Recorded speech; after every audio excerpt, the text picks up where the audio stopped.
Today, ABC News spoke with one of the American college students arrested in Denmark after an alleged assault against an Uber driver. The students were visiting Copenhagen on their college spring break and spent nearly 2 weeks in jail before being released. ABC's Melissa Adon has the latest.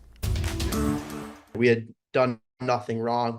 We were the victims of an attack. Owen Ray, a 19-year-old student from Miami University of Ohio, speaking to ABC News about the spring break trip that ended with a nearly 2-week stay in a jail in Denmark. There were two of us in a pretty small jail cell in bunk beds. It started on March 31st when Ray and his friend, who wants to remain anonymous, say they were in Copenhagen on spring break and took an Uber to their hotel.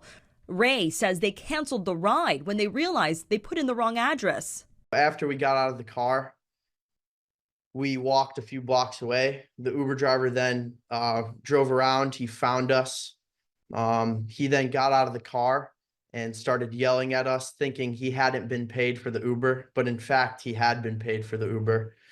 He then got in our faces and was saying, "I'm going to call 10 guys." An Uber spokesperson says the driver said 2 riders assaulted him. Danish authorities detained the students at the airport the next day, declaring them a flight risk. Ray says they spent the next 10 days in a Danish prison.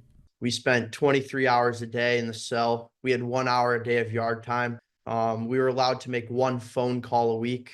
Copenhagen police said the 2 students were charged with common assault. Both students were released from prison Monday. Ray and his friend say their passports have been confiscated. They have to report daily to police until their court hearing on April 24th. For as far as I know at the moment, we're still waiting for either the investigating police to decide not to pursue the case or for a trial date to be set.